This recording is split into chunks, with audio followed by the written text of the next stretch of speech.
Oi, bem-vindo a você que está com mais um Radar de Inovação, começando aqui nos estúdios de GZH, nosso programa que fala sobre transformação digital, futuro dos negócios e também da educação, toda semana com um episódio novo no YouTube. Se você está nos assistindo no YouTube, também tem lá no Spotify e no SoundCloud, e a gente também está sempre com uma matéria falando um pouquinho sobre o programa, para te conhecer um pouco mais da nossa apresentação em gzh.com.br, tu acessa lá, vai na aba Podcasts, Radar de Inovação. A gente está com um desafio nesse mês de maio, que é trazer a discussão sobre inovação, sobre transformação digital e também o consumo sendo transformado para a situação da alimentação. Ou seja, como que isso afeta as pessoas de forma mais objetiva no dia a dia. A gente já falou um pouquinho de uma empreendedora aqui em Porto Alegre que está falando sobre culinária africana. A gente também falou sobre a transformação que está sendo feita por uma empresa que adia o amadurecimento das frutas, que ajuda muito o exportador de frutas aqui. E hoje a gente vai falar de vinho, que é um assunto que vários dos nossos espectadores gostam, muitos dos gaúchos se interessam por esse assunto, mas como esse é um programa de inovação, a gente tem que falar sobre inovação. Então eu vou primeiro apresentar os meus convidados e eu já vou explicar do que eles vão falar especificamente do projeto. Antes eu vou dar boas-vindas ao André Pérez Júnior, que é enólogo, diretor da Associação Brasileira de Enologia. Bem-vindo, André. Muito obrigado. Depois o Gabriel Hilgert, que é... Hilgert, tá certo, né? Correto. Engenheiro criador do algoritmo de AI, filho dos fundadores da vinícola Tertúlia. Essa é a pista, o spoiler para eu apresentar o caso. Bem-vindo, Gabriel. Muito obrigado. Bom, a vinícola Tertúlia é a nossa convidada, é o nosso personagem do programa hoje, porque a Casa Tertúlia fez uma tecnologia que desenvolveu essa tecnologia que parte da estrutura dos lotes de vinhos, estudando características de vinhos internacionais, escolhendo a partir da inteligência artificial combinações para pensar um vinho diferente. E o Gabriel, que está aqui do lado, vai falar um pouquinho sobre como é que foi essa pesquisa e como é que isso está produzindo resultados e todas as dúvidas que envolve tudo isso. Essa discussão ela é nova ou ela é diferente porque um dos grandes desafios do setor de bebidas de maneira geral é criar sabores novos, seduzir os consumidores a partir de novas ofertas. Mas o que será que é novo no mundo onde tanta gente oferece tanta coisa? Acho que é essa a pergunta que vocês tentaram responder, né, Gabriel? Obrigado novamente por estar aqui e nos conta um pouquinho como é que foi essa experiência. É um prazer estar aqui. Então, falando um pouco da vinícola, é uma vinícola familiar, né? Somos eu, que sou engenheiro, minha mãe, que é enóloga, minha irmã, que é filósofa e sommelier, e meu pai, que é financeiro. E veio muito dessa questão. O vinho ele tem uma dificuldade de criar uma certa inovação na hora de fazer um sabor novo, né? E uma das respostas veio justamente pela IA, porque a IA ela permite a gente explorar combinações que um ser humano não seria capaz. Então, aqui é uma forma de explorar novos cortes de vinho para trazer aí qualidades novas e sabores não antes vistos, né? Porque a gente, no dia a dia, mesmo um sommelier, pode até ter um refinamento, mas ele não vai conseguir fazer um cálculo automático de quantas variações de sabor, textura, aroma são possíveis, como uma inteligência artificial vai catalogar, né? Exatamente. E tem até uma questão de uma limitação física mesmo, para misturar cortes, por exemplo. Se eu tenho 2 vinhos bases, eu vou ter 10 combinações, de 10 em 10%, eu vou ter 10 combinações diferentes. Se eu tenho 3, eu vou ter 100, se eu tenho 4, eu vou ter 1000. Ou seja, para fazer 1000 combinações e provar uma por uma, comparar cada uma delas, é humanamente impossível. Aí a IA ela entra para justamente ajudar o enólogo a afunilar esse espaço e conseguir, então, reduzir essas de 1000 amostras, de 10.000 amostras para 20 amostras, que ele pode, então, validar e escolher aquela que melhor se adequa à proposta dele e da vinícola. André, tu vem representando a Associação Brasileira de Enologia e a primeira pergunta que eu vou te fazer não é sobre a tecnologia, mas é sobre a desconfiança. Porque é um setor que está muito arraigado na vida das pessoas e que a produção também tem modos históricos, né? Nós estamos numa semana de 150 anos da imigração italiana e eu queria te perguntar como que está sendo essa conversa com as vinícolas para trazer as discussões tecnológicas até para aumentar a eficiência. Então, o cenário ele é muito diverso, porque existem empresas muito diversas no ramo da enologia. Então, a gente tem vinícolas muito pequenas, vinícolas familiares e vinícolas que são grandes indústrias produtoras de vinhos, de espumantes, de sucos. Então, cada vinícola está num ponto de inovação tecnológica diferente. Tem indústrias ainda que são muito tradicionais, que na parte de equipamentos, na parte de controles, ainda são muito manuais, como foi feito por muito tempo.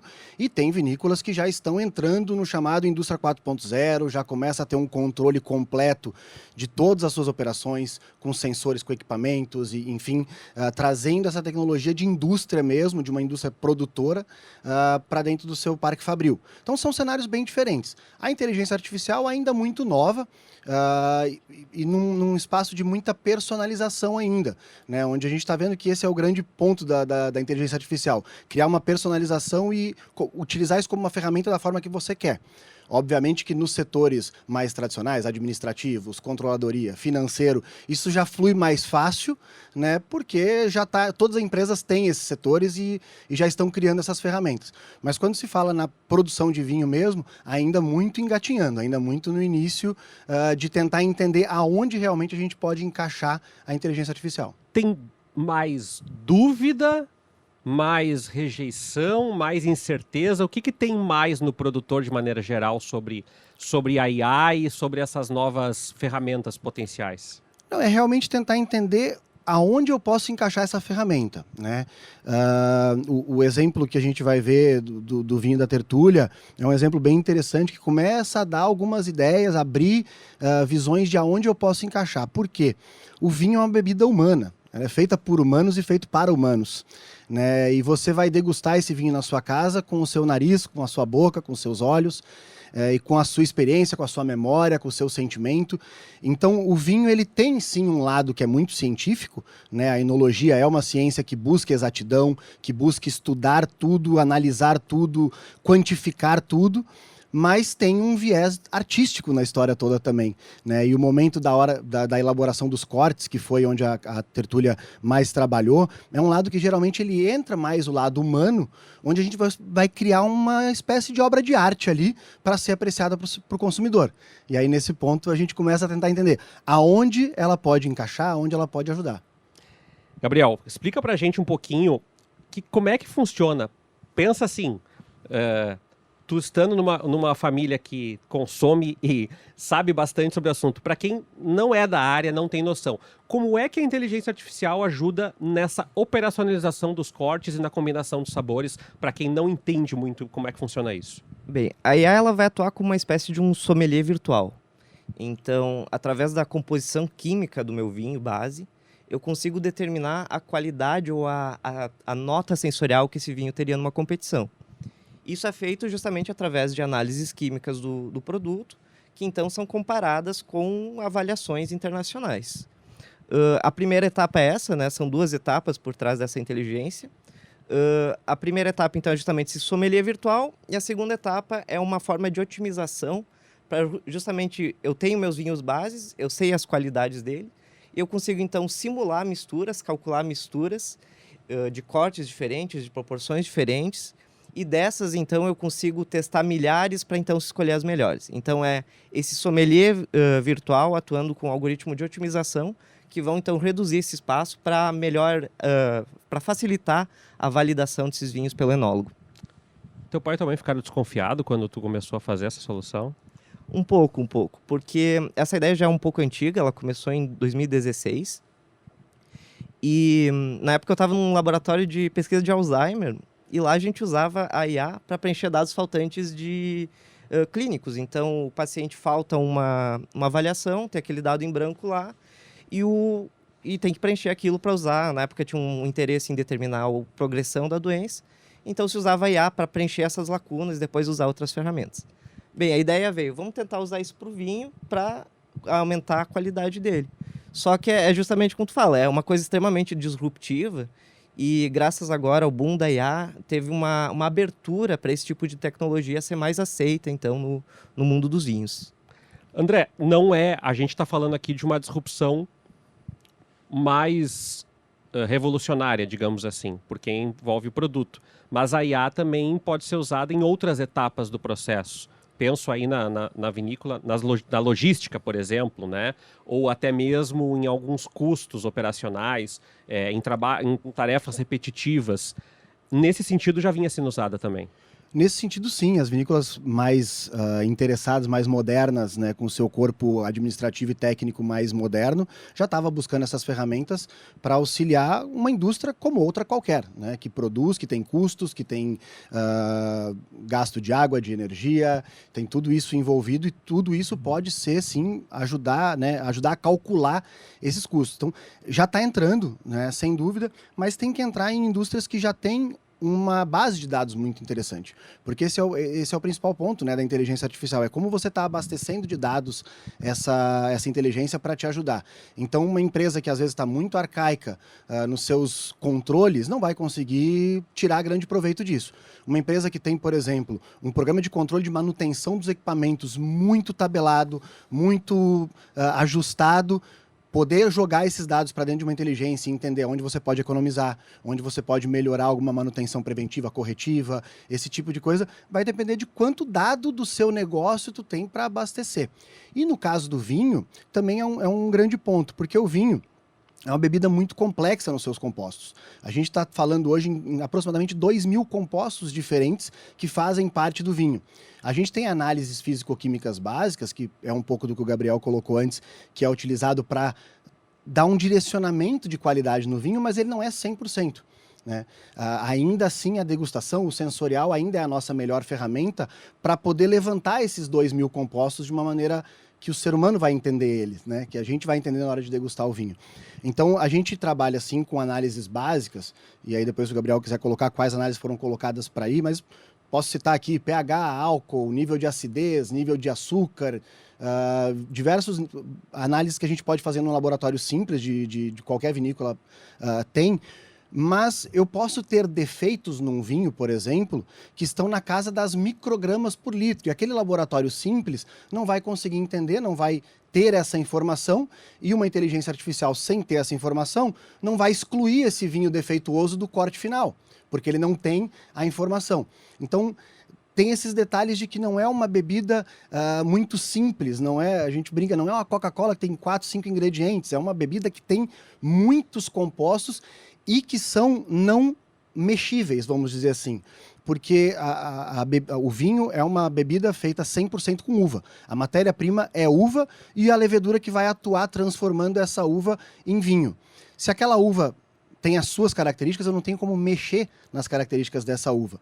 Então eu não consigo construir um vinho com aromas de maracujá se eu não tiver uma uva que tinha precursores aromáticos que vão me dar um aroma que remete a maracujá. Isso não tem como ser criado em laboratório, vamos dizer assim. E também não são coisas que as vinícolas normalmente analisam. A análise de aromas, de compostos aromáticos voláteis, ela é feita geralmente por degustação. Existem narizes eletrônicos no ramo da pesquisa, mas que na enologia não entram, não por uma questão de desconfiança, entra no ramo da pesquisa, a pesquisa usa muito esses equipamentos, mas como são dados que eu não vou conseguir manipular na elaboração do produto, não me é interesse para a indústria ficar calculando quantas microgramas de tal aroma está ali dentro. Né? Então a gente faz análises muito genéricas que vão ajudar o enólogo a entender a saúde do vinho, até algumas coisas de qualidade, mas a qualidade geral do vinho é muito mais complexa e feita por vários outros compostos. Né? Vou pedir daqui a pouquinho para falar um pouco mais das questões físico-químicas, Gabriel, mas esqueci de falar a ficha técnica no início, né? O Leandro Carvalho e a Ana Ruff aqui fazendo que a imagem e o som cheguem aí ao teu celular, teu tablet, teu computador. O Lucas Vieira e a Laura Borges fazem a produção, o roteiro, a edição, também a chamada para o programa, a organização do fluxo aqui, para que o Radar chegue todos os dias aí nos aplicativos GZH, também Spotify, YouTube e SoundCloud. Essa parte, Gabriel, é muito complexa para as pessoas. Então, assim, fala um pouquinho dessa questão das características físico-químicas e já aproveita e fala por que tu trouxe essa garrafa aqui também. Tá bem. Bem, para começar, como ele falou, de fato, são milhares de compostos que tem no vinho. E, primeiro, para rodar qualquer inteligência artificial, você tem que, de certa forma, conseguir reduzir isso. Existe uma técnica chamada PCA, que é a Principal Component Analysis, que ela vai justamente determinar aqueles fatores que mais influenciam na percepção de qualidade. E também tem a questão da precisão, né? Então, saiu uma pesquisa um tempo atrás, muito interessante, que a precisão média de um enólogo vai entre 60% até 80%. E o que é de um só, né? Quando você aumenta o número de pessoas, vai diluir na média, né? Claro. Exato. Então, a IA, ela replica essa precisão. Ela consegue uma precisão hoje de 90%, o que é super-humano, mas, claro, ainda ela não vai ter uma visão completa do vinho, porque ela não tem todos os dados do vinho. Aí que entra, claro, o papel do enólogo, que ele, através desses vinhos já de bom início, de bons pontos de partida, de corte, que ele vai selecionar aqueles vinhos que, de fato, então, vão mais agradar a ele e aos nossos clientes, é claro. Vou mostrar para a câmera. Pode ser a do meio, Leandro? Pode ser? Tá. Esse aqui é o rótulo, tá? Que a gente tá... É o gancho, digamos assim, para nossa conversa, né? Baixar um pouquinho aqui para essa aqui. Tá. Ó, se tu tá no YouTube, tá vendo? Se tu tá só nos ouvindo, passa no YouTube depois para dar uma olhadinha, tá? Que é bem interessante. Fala um pouquinho pra gente desse rótulo, então, Gabriel, especificamente. Esse rótulo também foi gerado com IA, né? Então, é bem interessante, na verdade, a capacidade criativa, né? Como com alguns prompts você consegue passar uma ideia. Esse rótulo, ele pra gente, ele significa justamente a ideia desse vinho, tá? Então, como somos uma vinícola liderada principalmente por mulheres, a imagem do rótulo é uma mulher e pode ver que a cabeça dela é interligada por redes de moléculas, que é justamente o que a gente usa. Uma das tecnologias por trás da inteligência são redes neurais, e ele justamente utiliza essa conexão do ser humano com a capacidade de inteligência e técnica científica molecular. Então, esse rótulo é um grande orgulho nosso, né? E também um grande orgulho para o avanço da tecnologia como um todo, né? Antes de eu passar para o André, deixa eu te perguntar uma coisa, já que eu entrei no site aqui, tem a informação, a gente já vai continuar essa pegada. Como é que está sendo a recepção das pessoas? Elas vão lá e perguntam, elas têm a curiosidade de saber mais se a IA foi feita no processo, na seleção, na composição do rótulo. O que tem aparecido, assim, de conversa sobre esse assunto quando vocês lançaram? Olha, de tudo um pouco, né? Então, tem uma parcela pequena ainda de pessoas que estão assustadas, elas têm muito medo ainda da tecnologia, porque é algo novo, é algo muito disruptivo também no mundo do vinho, não está acostumado com essa tecnologia. Então, tem pessoas que pensam que o vinho é feito por um robô, né? O robô vai lá e faz o vinho. Não, o vinho ele é feito tradicional, o vinho é feito de pessoas, como ele falou antes, de pessoas para pessoas, né? Então, a IA está aí justamente para facilitar esse processo.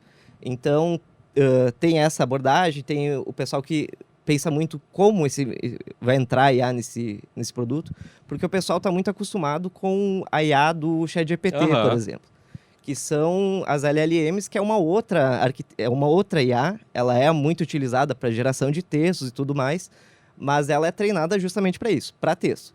A nossa IA é uma IA que ela foi treinada para relacionar composição química e nota. Então, essa diferença aí, às vezes, é difícil de transmitir e causa algum incômodo. Porque o cara pensa, escreveu os 4 vinhos bases no ChatGPT, me deu um resultado lá e eu fiz o vinho. Não foi isso. Tem um processo científico e anos de validação do método. Então, todos os nossos vinhos bases foram avaliados individualmente, mandados para a competição e comparado à nota. Aí teve uma concordância maravilhosa com a IA, com a nota da WBA. E é isso, tem vários aspectos que o pessoal pergunta, mas o principal é onde no vinho está acontecendo, porque pode ser na produção, já existem técnicas já na produção da uva, né, da colheita. Que abre uma caixa de imaginação, enorme, a caixa de assim, Pandora, né? de possibilidades de inovação. Isso é fantástico, é uma tecnologia que está abrindo agora muitas portas aí para o futuro, né? Vou te botar numa capciosa, André. E os enólogos? Tanto os profissionais que trabalham na produção, quanto também os sommeliers, as indústrias. Como é que tu está percebendo essa conversa? Tu já falou muito que existem níveis diferentes de assimilação, mas uma coisa é a indústria, a produção, né, e a própria produção de uva, e outra é a conversa sobre vinho que está rolando. Como é que tem sido a recepção dos públicos mais especializados dessa discussão? também é muito diversa, né? Também a gente vê enólogos que são reticentes com qualquer tipo de tecnologia. A inteligência artificial é só uma que vem um pouquinho mais agressiva, às vezes, soa um pouquinho mais pesada, mas tem enólogos que são avessos à tecnologia muito antes de se falar em inteligência artificial, né? E tem enólogos que veem sempre isso como uma possibilidade de melhorar o seu trabalho. E esse é o principal ponto. Eu acho que esse tem que ser a visão dos profissionais, que é uma ferramenta que vai para te auxiliar no teu trabalho. Então, como eu falei, quando a gente começa a falar em indústrias, a gente começa a ter muitos números ali dentro. Analisar esses números, estudar esses números, é uma boa ajuda ter uma inteligência artificial para processar isso. Quando a gente começa a entrar no campo da viticultura, ou seja, da produção de uvas, aí é muito mais interessante porque a gente começa a mexer com o clima, por exemplo. E aí quando você começa a ter uma inteligência artificial bem abastecida de dados climáticos, com uma boa previsão de clima para as próximas horas, por exemplo, você começa a agir no seu vinhedo de uma maneira mais inteligente, mais econômica. Então vai ajudar na tomada de decisão, por exemplo, de que tratamento fazer, dependendo de como está a umidade, como está o vento, como está a previsão do tempo para aquele momento. Então são ferramentas que estão entrando agora e que, sendo bem usadas, vão ajudar em cada etapazinha da produção, né? Eu vejo pessoas muito atrás disso, pensando nesse ponto específico, de querer resolver um problema específico e usar a inteligência artificial para aquele problema. Vou dar um exemplo simples aqui, de uma vinícola em Pinto Bandeira que instalou, há uns 2 anos atrás, um sistema muito moderno de prevenção de queda de granizo.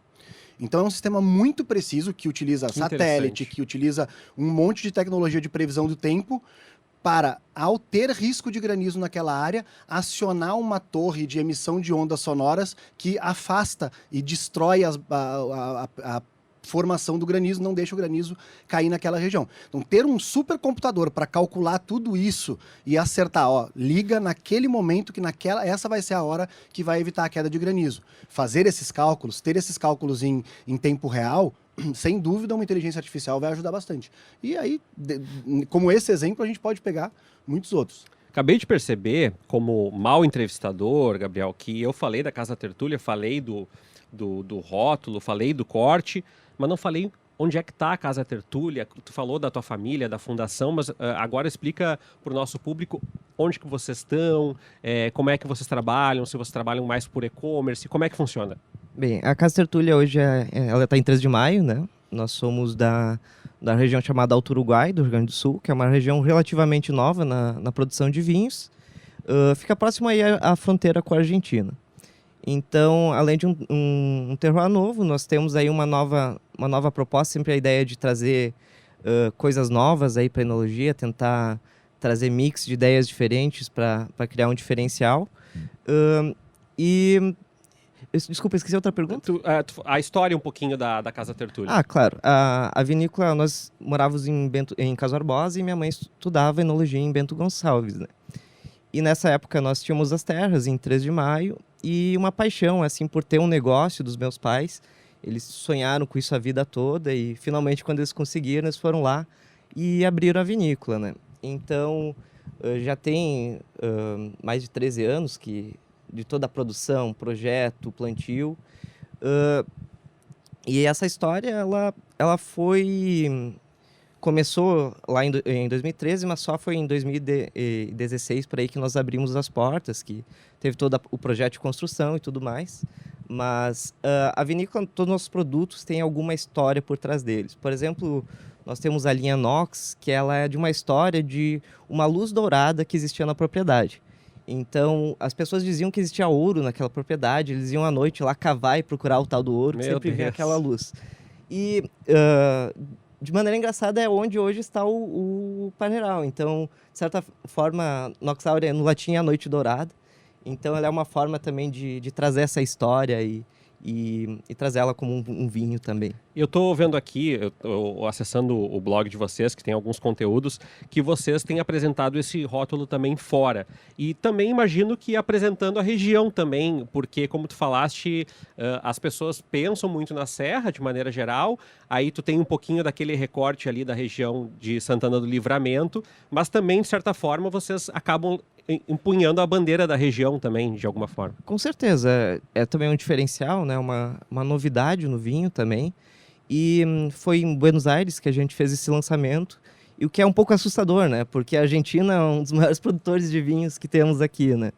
Então, foi mais surpreendente a positividade que fomos recebidos lá.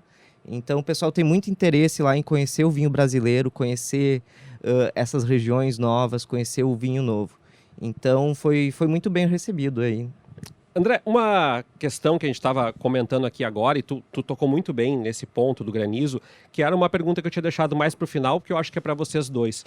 Há uma grande preocupação, não vou falar só do setor de vitivinicultura, mas principalmente, que o nosso foco aqui é esse, com a mudança climática. Com o avanço de temporais cada vez mais recorrentes, ou calor extremo ou seca.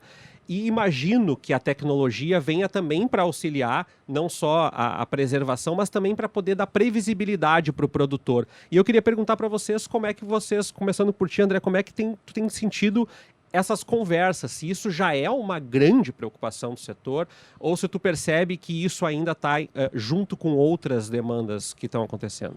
Não, já é uma grande preocupação, sim.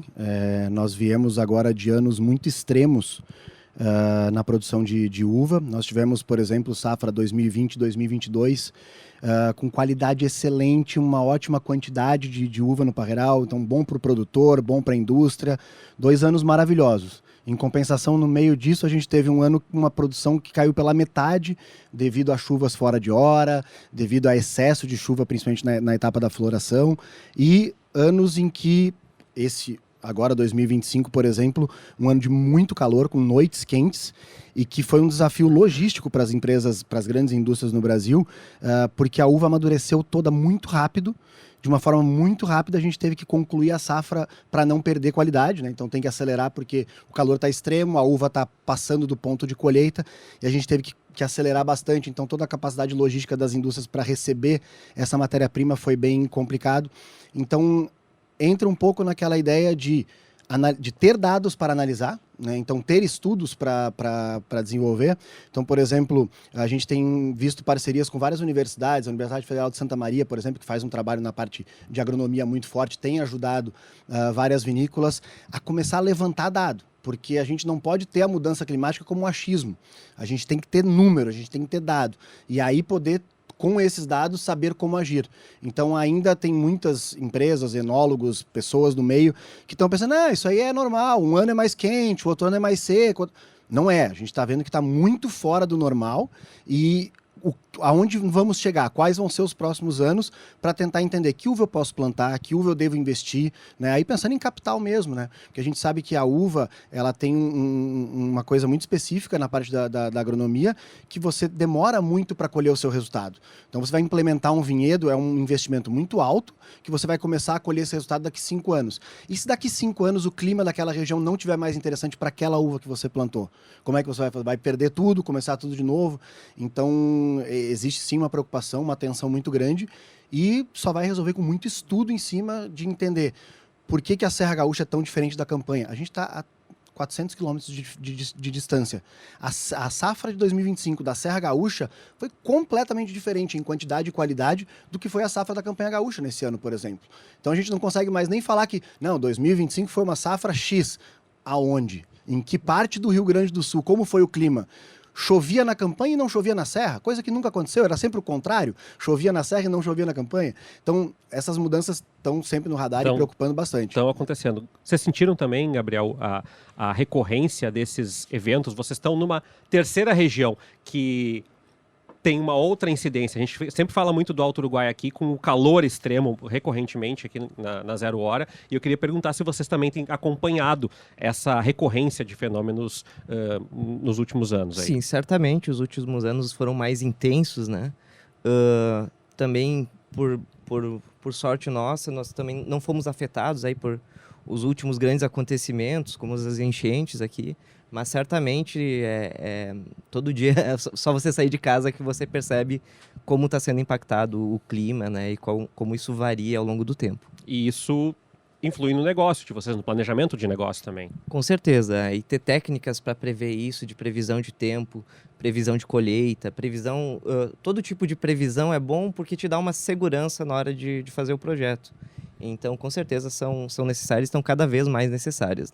Queria perguntar para vocês, para a gente dar um encaminhamento aqui no final, referências que eventualmente vocês possam dar, porque esse assunto vai inquietar o nosso espectador, o nosso ouvinte, em várias instâncias, assim, né? Então, eu vou perguntar primeiro para ti, Gabriel, e depois eu vou voltar para ti ainda, tá? Então, não encerra ainda. Que materiais ou que coisas que tu acha importante para quem se interessou pelo programa e quer estudar um pouquinho dessa discussão sobre tecnologia e inteligência artificial no setor vinícola? Porque provavelmente, sendo uma dessas produtoras aqui, vocês devem ser acionados. Eu quero saber mais, eu quero ler sobre isso, eu quero descobrir, eu quero fazer no ChatGPT. Não é assim. Então fala um pouquinho que dicas que tu pode dar para esse pessoal que se interessou. Claro, o ramo da IA é um ramo enorme, tá? Mais especificamente, se você quer aprender, ter uma máquina que aprenda padrões, então você vai para a área de machine learning. Lá vai entrar redes neurais, árvores binárias, várias técnicas de classificação e regressão de dados. Então, toda essa área de machine learning é muito interessante. Começar por regressão, toda essa parte matemática é bem pesada, mas existem formas de amenizar a matemática, mas nunca foge, né? Essa é uma das principais áreas, se você quer pesquisar inteligência artificial, ou então até aprender a utilizar as ferramentas como o ChatGPT para outras aplicações. Sempre existem aplicações novas que, com a tecnologia que a gente consegue criar algo novo sem tendo que criar uma ferramenta nova, né? E agora, para ti, André, eu quero que tu faça um serviço aí de o que as pessoas têm que acompanhar para saber um pouco mais da transformação desse mundo da enologia. Também vou te pedir para dar o endereço para quem quiser saber mais sobre a Associação Brasileira de Enologia, mas o que tu acompanha? É evento, é leitura, o que dá para saber para não estar desconectado dessas novidades como o Gabriel trouxe hoje? Eu sou da parte um pouquinho mais técnica do líquido, né? Acho que o Instagram da Associação Brasileira de Enologia, @Associação Brasileira de Enologia, mesmo sem os tios e cedilhas, que é muito interessante para acompanhar um pouco dos eventos que são feitos ali. A gente tem a Avaliação Nacional de Vinhos, por exemplo, que é a maior degustação de uma safra do mundo. Esse ano esperamos mais de 800 pessoas em Bento Gonçalves para degustar 16 vinhos Safra 2025, pré-selecionados por todos os enólogos. Então são degustadas mais de 500 amostras para se chegar em 16 vinhos que mostram um retrato de como foi a Safra 2025. Então acho bem didático para a pessoa que está querendo entrar no mundo do vinho, entender o que é um vinho no tanque, entender como foi por que essa safra teve de diferente? Por que o vinho 2025 está diferente? Ali é o retrato completo de como foi a safra no Brasil. Obviamente estamos falando do Brasil. E, complementando, eu acho que é interessante para quem não é do ramo da inteligência artificial, buscar cursos, que está tendo muito curso básico de inteligência artificial, às vezes promovido pelos próprios sites de inteligência artificial. O Google está dando curso pra caramba do Gemini, da inteligência deles, ChatGPT em diversos outros pontos, para que, como eu falei no início, a IA ela é muito personalizável. Então, cada pessoa, cada profissional tem que entender como ela funciona para achar uma forma de colocar isso no seu trabalho e facilitar o seu dia a dia, né? Então, as próprias ferramentas estão tendo áreas de meta-aprendizado ali. Você vai aprender ali dentro sobre ela mesmo e aí poder ver se, acho que o ChatGPT cabe no meu negócio aqui, cabe no meu dia a dia, vai me ajudar em alguma coisa. Cada profissão é uma. É provável que próxima vez que eu chame vocês já tenha muito mais vinícolas com área de IA ou com profissional de IA especificado já. Não, né? Sem dúvida. Nas vinícolas grandes a gente já vê esse movimento, como eu falei, nas áreas mais tradicionais, administrativos, né? Que o financeiro de uma vinícola é o mesmo financeiro de outra indústria qualquer. Então ali já é bem visível. E na parte técnica mesmo, algumas já estão começando a mexer uns pauzinhos sim, pode ser que na próxima já tenha. Gabriel, vamos lá então agora dar o serviço de como é que as pessoas acham a tertúlia e como é que as pessoas acham o rótulo que tu nos trouxe aqui. Eu vou me permitir pegar a garrafa só para apresentar para a câmera enquanto tu dá o serviço ali. Bem, a Vinícola Casa Tertúlia pode ser acessada através do nosso Instagram, que é @Vinícola Casa Tertúlia. Nosso site, viniculacasatertulia.com.br, que é onde você pode comprar também. E aqui em Porto Alegre temos aqui na Loja Tela, no Shopping Praia de Belas também. No Shopping Praia de Belas. Muito legal, pessoal. Foi um grande aprendizado, principalmente porque o desafio é a gente chegar nas pessoas que estão com curiosidade. Como o Gabriel falou, tem milhões de possibilidades. E a gente conhece grande parte do que estão nos prometendo por vídeo de YouTube, por filme de ficção científica, por não sei o que, e é legal quando a gente consegue trazer essa realidade. Então, Gabriel Hilgert, que é engenheiro, criador do algoritmo de A aí da Vinícola Tertúlia. Obrigado, Gabriel, por ter vindo aqui até o programa. Sucesso nos negócios. Foi um prazer. André Pérez Júnior, enólogo, diretor da Associação Brasileira de Enologia. Muito obrigado pelo teu tempo, André, e fica aí um convite para a gente voltar a esse assunto, que eu acho que daqui a meia dúzia de meses já vai ter mudado um monte de coisa que a gente falou aqui já. O cenário vai ser outro. Obrigado, foi um prazer. Muito obrigado, e obrigado a ti que ficou com a gente aí até o finalzinho do programa, e a gente te espera para o próximo Radar de Inovação na semana que vem. Tchau!